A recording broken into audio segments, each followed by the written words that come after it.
to the Weekly What's Up. I'm Alec Holcomb. And I'm Sarah Cundiff. And this is Viral Videos.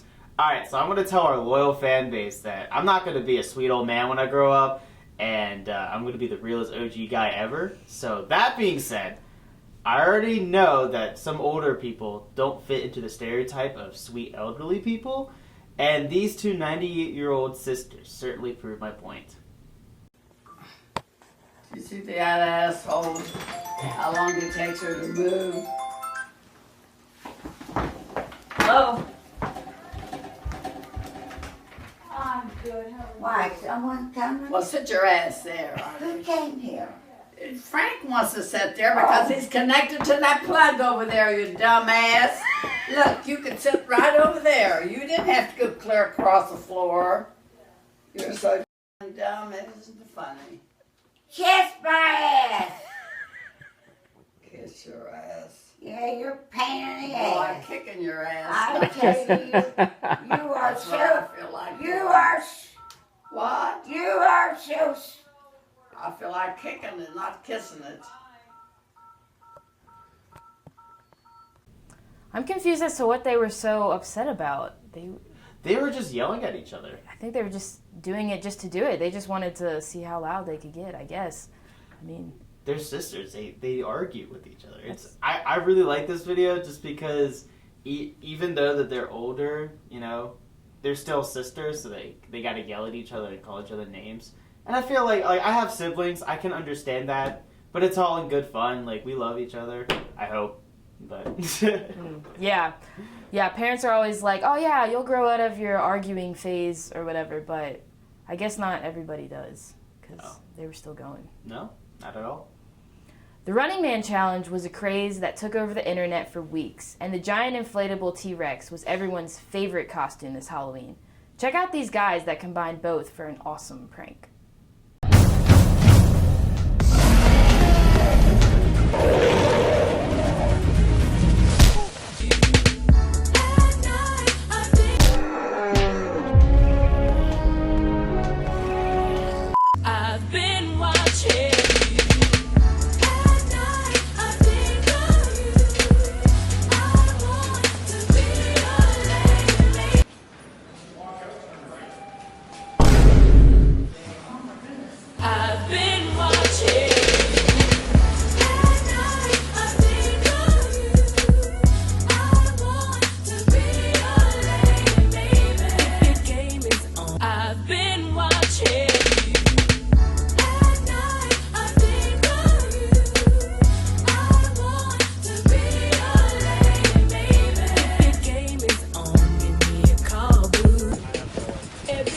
Secret admirer, I've been watching you.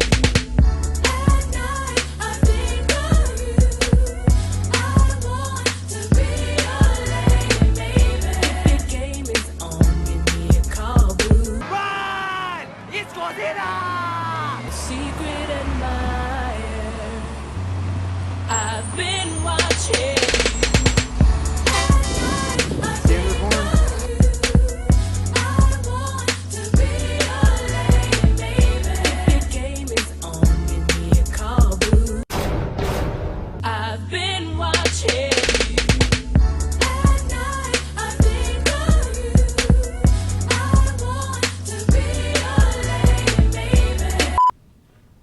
See out of that. Like, I am so impressed with how like mobile they are with their movement and just doing crazy stuff. It's just so funny. Honest, like the fact that they were going up and like scaring people or whatever was great, but just if you just saw that walking down the street, just in general, it's hilarious because the head bobs around and I don't know. I just thought it was so funny. I want to know how much the price is inflated for those costumes.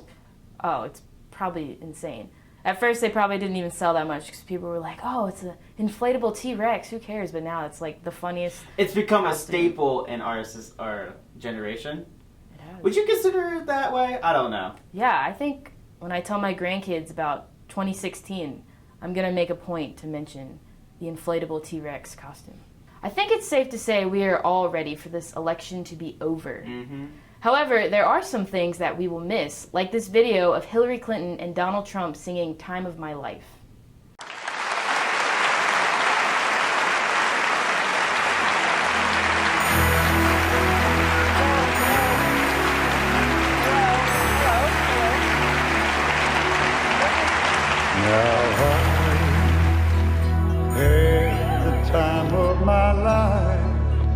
No, I never felt like this before.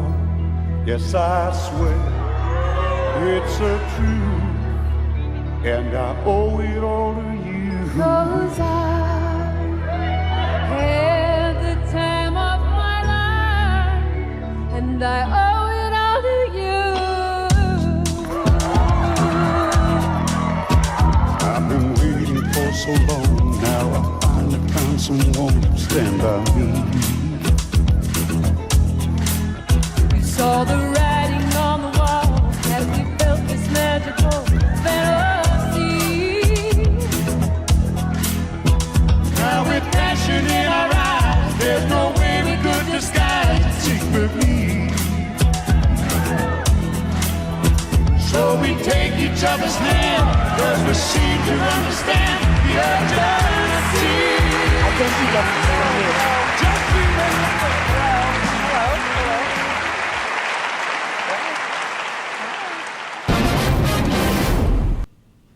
Someone spent all night making that video, and I salute them. I was just about to because say it that. was so good. Honestly, I think that's what we all needed with just the craziness of the past, honestly, year of these two. It was nice, even though it wasn't real. They didn't really sing that, spoiler, but it was still great. What? Yeah, sorry to burst your bubble. Dang, dude. I thought this was raw footage. I was excited. It's still a great thought and a fun video to watch. Yeah, I don't know who thought of putting this voiceover for this, but you know what? With the bitter, like, hatred they have for each other, the fact that it's, like, other side of a coin, and now that it really just seems like Dirty Dancing all over again, I can really appreciate this video, so. Yes, it was fantastic. That's all for viral videos this week. But stay tuned, because up next we have Weird National News.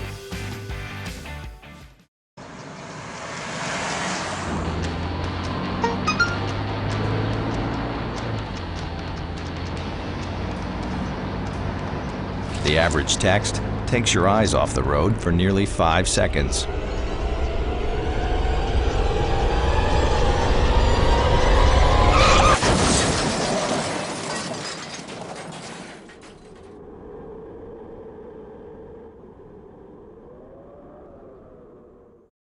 No more pencils, no more books. No more teachers, dirty looks. School's out for summer.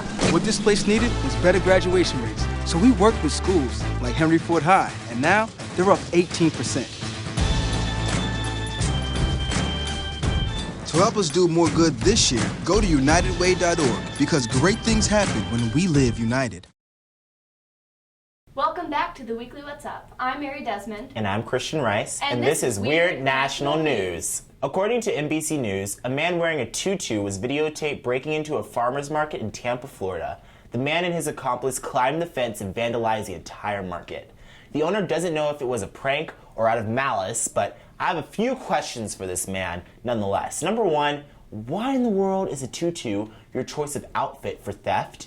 2, did you plie before you jumped the fence? And 3, were you trying to take on the new frontier, fruit fairies? These burglars had eaten a watermelon, pineapple, and apples. Then they smashed a door inside the market and then threw debris all over the place. Luckily, no employee was hurt, but pretty soon we may start to see fruit fairy catchers being sold at the local Walmart. This is wild. I can't even imagine seeing this. I would probably just immediately start laughing. I'd say maybe it was like a Halloween prank. Maybe. But I can't imagine what would be the costume. It was just a tutu. I guess they didn't want to be taken seriously. But like if I was gonna do something like this, I would want to be taken seriously. Like I am experienced in these sorts of crimes, okay? If you're gonna eat a watermelon, bring some cutters. Yeah. Do something serious, okay? Don't come in a tutu. Come on, get it together. Anyway, according to the Washington Post, Lindsay Lohan is now sporting a new, fresh, but bizarre accent. The actress was spotted outside her new Greek nightclub and was videotaped speaking in a curious accent that she claims to have developed over the years. Lohan has been spending time with refugees in Turkey, which could have contributed to the new persona. However, she also claimed that it could be because of all the languages she knows. Lohan says she's fluent in English and French and can understand Russian, Turkish, Italian, and Arabic. You know, I did hear about Lindsay Lohan helping Syrian refugees. She's like a part of this like soda company that if you buy one, you like give money to refugees or something. But I did not know. Yeah. She's like supporting this. Nor had a club in Greece. Yes. I'm Well, it's trying like to a go. Greek-themed sort of nightclub. Oh. Yeah. But yeah, it's very prestigious, and like she had an opening for it. And somebody, I think it was Perez Hilton, like tweeted a video of her with this bizarre accent. Do you have to have an accent to go into the club? Is that like the mandatory necessity? Maybe it is. Like instead of a cover, it's like, what? Show me, give me your best accent.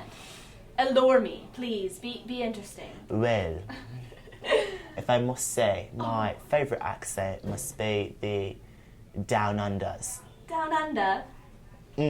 But last month, ironically, Bob Dylan was awarded the most prestigious award on the planet for literature for his song lyrics over the years. It took Dylan nearly a week to acknowledge this award, and even then it wasn't a public announcement, it was just a short blurb on his own website. But nearly a month after the winning, the Nobel Council still hasn't found him. Sarah Denias, the Secretary of the Academy, says he is expected to be given $927,740 just for this prize. If we were living in the Wild Wild West, Bob Dylan would be on a wanted ad with the bounty being a little over $900,000. Unfortunately, we don't live in the Wild Wild West, but if you happen to see Bob Dylan everywhere, everybody, you should probably report it to the Nobel Committee so he can get his trophy and nearly $1 million reward for being an awesome song lyricist. Bless Bob Dylan. Honestly, I love him so much, just in general, but this just makes me even more happy because he's just living his life out as a hermit, like an old folk rock star. He's playing hide and seek. Yeah, he's living his best life, and he's gonna get all this money, but he's probably gonna be like, oh, I don't really need it. He doesn't need it. He's Bob Dylan. Dylan! Love the man. Love him so much.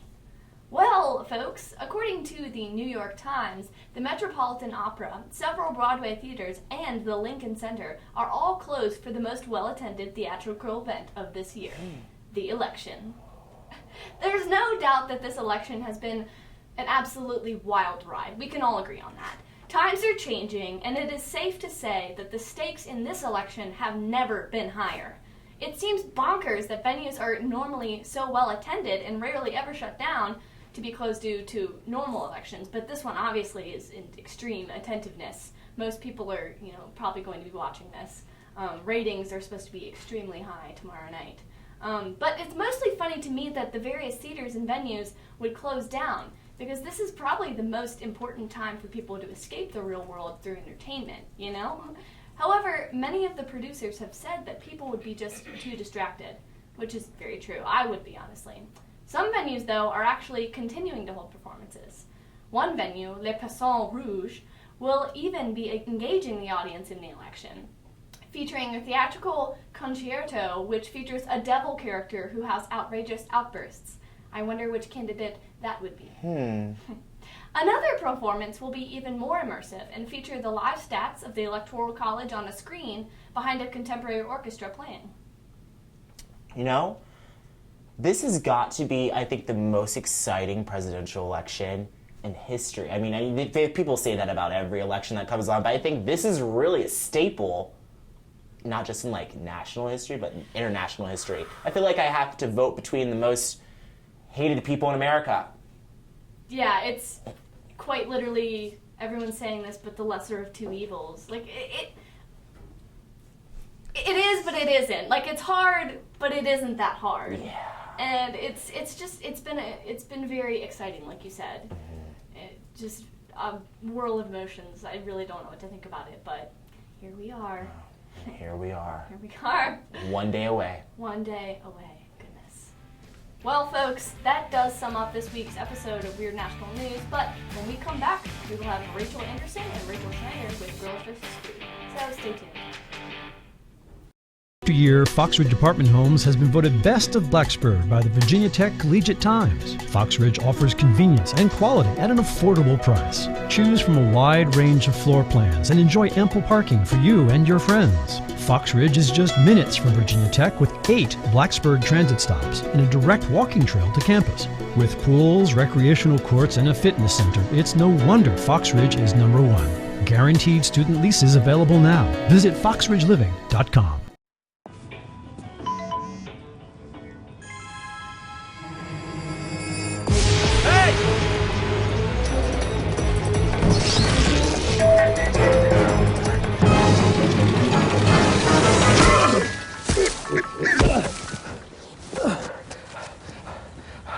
So, same time next week?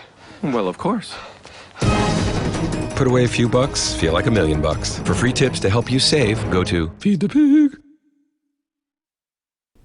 Welcome back to the Weekly What's Up. I'm Rachel Anderson. And I'm Rachel Schneider. And this is Girls vs. Food. Today we're combining a Chipotle burrito staple and one of your favorite baked goods to bring you Black Bean Brownies. They're supposed to be just as fudgy and chocolatey as regular brownies, but much more nutritious. They were super easy to make and only required 2 ingredients, just a can of black beans and a box of brownie mix. Exactly, yeah. Literally all the recipe required was for us to put, to rinse out the black beans, put them back in the can, fill it up with water, and then, we put it in a NutriBullet, but it said put it in, a food processor or a blender, so basically the same thing. And then you get, these kind of fudgy, thick brownies. Yeah. So I'm they're kind of soft and slimy on the bottom, but if you can get past the fact that they're not fluffy like normal brownies, I think they'll be okay. Yeah, they're not like cake brownies, but they still look pretty good. Also, I was thinking these are supposed to be the healthier alternative, right? Yeah. But it still has all the sugar and the flour. Yeah. But they're vegan, so for all you vegans out there, this is your way to go if they're good. All right, ready? All right.